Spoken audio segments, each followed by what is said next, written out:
In the news this week, homeless community campaigner claimed victory as tent cities and social housing campaigns delivered results. Also tonight, $5.6 billion. Mark McGowan delivers a bumper surplus in the WA state budget. Your budget wish list versus government priorities. An exclusive report looking at our viewers' budget preferences. Plus, Dr. Andrew Miller's comment. This is The Evening News with Ivan Leung and Sarah Smith. Good evening. The homeless community in Perth has claimed a major victory following the announcement of the state budget, saying their 18-month campaign has forced the McGowan government to allocate significant resources in an effort to increase social housing. Campaigner Jessie Note joined me earlier this week. Jessie, thanks for your time. Looks like your long-term push has come to fruition, but is it enough for you and the homeless community to claim victory? The announcement in this week's budget of $2.1 billion to create an additional 3,300 public houses is a victory and a vindication for very vulnerable and marginalised families who've stood up, spoken out and shared their stories over the past year. Their requests for help and demands for action from this government have finally been met. It's not enough, but it's a lot better than nothing, and it's good to finish with a win. Now, if we look back at what's been going on in the last 18 months, including the Fremantle tent city, will you accept and will you admit that this is just a campaign? I mean, what supercharged it? This campaign was born at the start of COVID. It began when the West Australian government failed to respond to the crisis brought on by the pandemic and abandoned thousands of vulnerable people and families on the streets of Perth during an unprecedented global pandemic. The despair and rage and frustration felt by all those families who were abandoned when the rest of us retreated safe inside our homes has driven them and motivated them to stand together and speak up and share their stories to demand action and hold this government to account. And finally, it looks like the government's going to pay the long overdue bill and has put money on the table to build the houses they need to keep their families safe.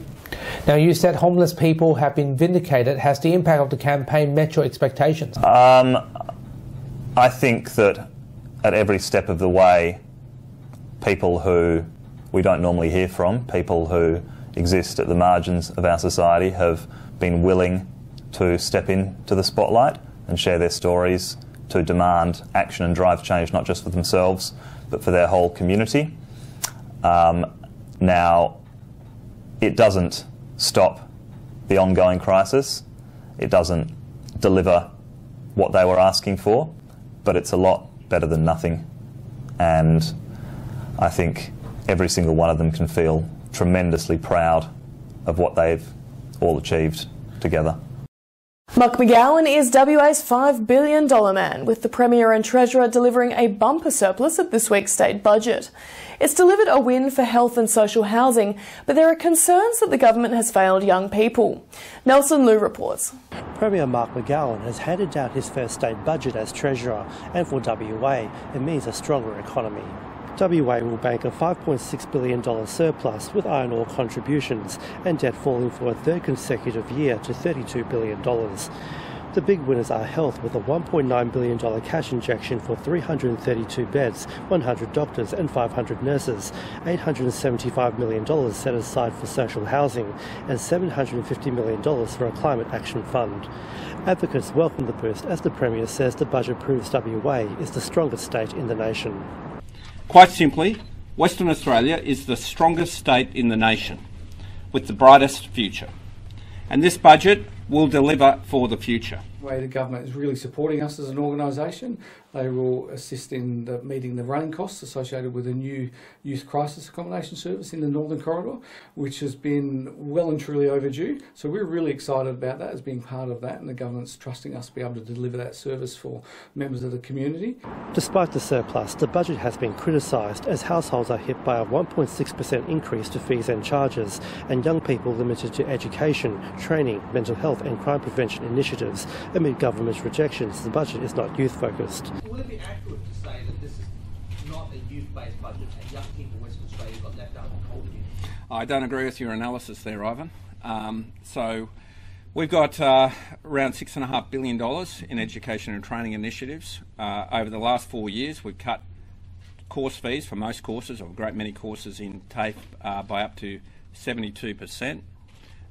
This budget itself has a whole range of initiatives to get more young people into training.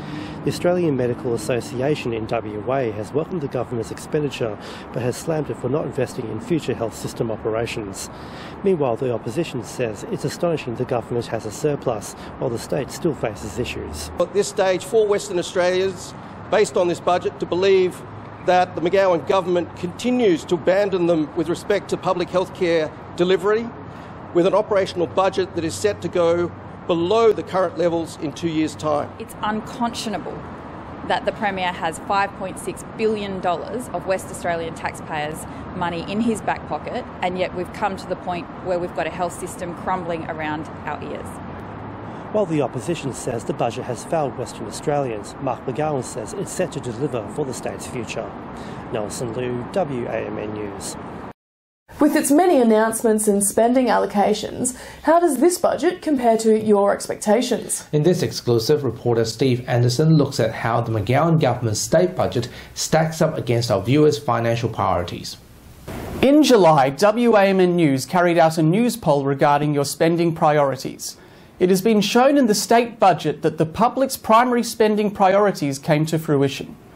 Compared side by side, the two top priorities, health and mental health, and education, jobs and training, coincide with viewer preferences. Others that coincided include public transport and roads, and youth and Indigenous wellbeing and housing. Electricity, water and household fee subsidies, which came in third highest priority on our news poll, did not seem to meet viewer expectations. Despite spending $888 million, this only represents 3% of the government expenditure. Instead, law and order has now become the third highest expenditure, with now over $3.9 billion. To be fair, Mr. McGowan says that the rise of household fees and charges are at a historic low of 1.6%, or $99.36 for the average household, which is lower than inflation at 1.67%. But for those people who are financially stretched and living on the edge, this increase is something that they just don't need. WA police are warning travellers that holding a grand final ticket won't get you into WA if you're from Victoria or New South Wales. Anyone trying to cross the WA border from a medium to extreme risk state faces a strict approval process, and the force is warning travellers that they can be refused entry to a state if they are not honest about where they have been in the last 14 days. Police say this comes after at least 3 travellers in recent weeks have tried entering WA by lying on their G2G Pass applications. A key election infrastructure promise to fix a dangerous bridge is set to go ahead in Peel. Over 5 years, 126 crashes have occurred on the current Mandurah Estuary Bridge. The McGowan government has committed $55 million in the new state budget to duplicate the bridge. The second bridge will improve traffic flow through additional lanes, as well as creating over 500 jobs in the area. By reducing traffic on the bridge and fixing safety issues related to merging cars, the development will make travelling north easier and safer. We'll be able to double this bridge here with planning underway already, and that'll ensure on this side of the bridge there's another 2-lane bridge built, which will start construction in 2023 and be finished in 2024 and fix this bottleneck for the future. Environmental advocates have welcomed what they call a huge decision to end logging in our southwest forest. The Forest Management Plan will end logging in native forests from 2024, with $350 million allocated to expand WA's softwood timber plantations. Advocates have called it an historic moment. The southwest forests are incredibly precious, and they're vital to climate and to wildlife and to biodiversity and culture. And this new direction that the Premier has announced today to end native forest logging in just over 2 years' time is profoundly important and will be heartily welcomed by the West Australian community. America mourns the 9/11 terrorist attacks which hit the World Trade Center and the Pentagon exactly 20 years ago on Saturday. Major memorial services were held at New York's Ground Zero, marking the beginning of the war on terrorism, which has shaped the United States over the last 2 decades. US President Joe Biden attended the memorial service with former President Barack Obama. To the families of the 2,977 people from more than 90 nations killed on September 11th, 2001 in New York City, Arlington, Virginia, and Shanksville, Pennsylvania, and the 1,000 more who were injured. America and the world commemorate you and your loved ones. The United Nations has slammed the Taliban for its brutal treatment of protesting Afghan citizens. The regime has cracked down violently on protesters, calling for more moderate government, with reports of at least 4 deaths. Calls are increasing for the international community not to recognise the Taliban administration unless the new government demonstrates the principles of freedom, democracy and inclusiveness to its citizens. NASA's Mars Perseverance rover has collected its first pair of rock samples, with scientists aiming to learn more about the red planet. The samples may help the team to seek information regarding the history of the area, including the possibility of water and volcanic activities. It's understood that they are salt with basaltic in composition, meaning these rocks may be the product of lava flows or groundwater. It's yet to see whether these evidence will offer clues on Mars' ancient climate and habitability. So do you think there really could be water on Mars? The bigger question is whether it was a habitable planet or not. Well, whether it had water or not, I tell you what, I couldn't live there because I can't live without a hot shower. So that's a fair point. It is quite a cold planet. And here's AMA-WA spokesperson Dr. Andrew Miller with his weekly COVID-19 update and commentary on the New South Wales situation. Hi, thanks for your time on this beautiful spring day. Western Australia continues to enjoy good fortune due to hard work of the population and the government in keeping Delta out of WA at the moment. And it's really a tale of 2 countries, because what we see happening in New South Wales and in Victoria is much more difficult to deal with huge numbers of hospitalisations in New South Wales, including a lot of people in ICU, about 253 at the moment. And this is going to put amazing stress on their system leading into October. They're actually planning that they will need to reduce the staff ratios in their ICUs in order to cope with the anticipated load. And it's with some distress that the medical profession sees that they're still planning to reduce restrictions during that time and try to tough it out. And we think this is misguided. We don't think that the system is as robust as the government is estimating, and we're very grateful that in Western Australia that is in no way part of our plan here. But what do we have to do? Well, we have to remain healthy in order to continue supporting the economy of the country the way that we are at the moment. And that will be, of course, through vaccination, so that if we do get small outbreaks, at least we will be able to limit them very quickly with the minimum of lockdowns and restrictions, so we can keep working, keep going to school and doing all those good things. So first dose vaccinations will be up at 80% in about 47 days at the current rate that we're going, and we need to increase that rate as and when we can with supply. And pleasing to see that we're really pushing hard to get those over 12 years old the Pfizer vaccine, and Moderna will be coming in soon, being distributed through pharmacies. And then in about 80 days at this current rate, we can expect to see 80% of the population in Western Australia having had a second dose of a vaccine, which is very good news. Good news also that those over 60, it's being spoken about at the moment by the government, those over 60 will be able to access Pfizer shortly. So I don't think there's any problem with the population wanting to take up these vaccines, and we just need to give them the time to do that. We also need to look with great care at the results of vaccine trials for under 16s, right down to 6 months, that are imminently available in the next few weeks. So while we're getting these vaccination rates up very high in the groups that do suffer the most from COVID, we have to remember that these younger age groups are not exempt from death and disability from this virus. Even though it's more rare, it still does occur. And of course, they have many more years of life ahead of them than we do. So we need to protect them carefully, which is obviously our instinct and already our practice in the way that we run out an immunisation program to that age group from 6 months and older for influenza, for example.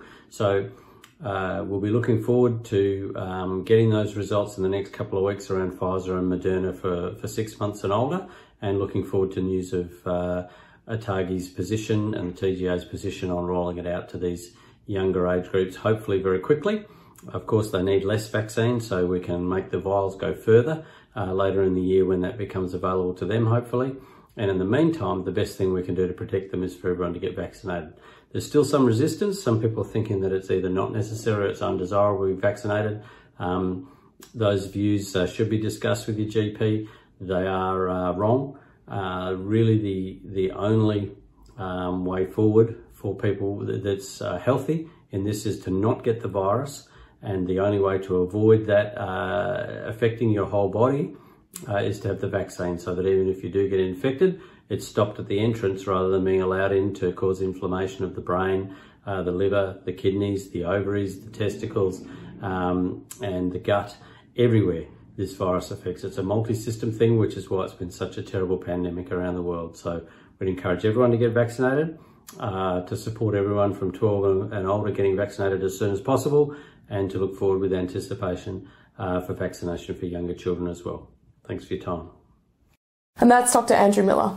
Here's Leo with what's coming up on 6 News tonight. Thanks guys, tonight a special edition of 6 News covering the 20th anniversary of the 9/11 terrorist attacks. We'll look back at what happened with special coverage from our team of reporters and live reaction from political commentator Matthew Hayne, 2 decades on from the horrific events of September 11, 2001, plus all the day's other headlines as New South Wales holds their final daily COVID press conference. You can see full details on those stories and plenty more by heading to our YouTube channel. Just search 6 News Australia to find us, or our website 6newsau.com. For now though guys, it's back to you. Thanks Leo, and that's our weekly news and current affairs. We have the latest news on our website, wamnnews.com.au. From Sarah and myself, we wish you good health, good night. See you next Sunday. Thanks for stopping by.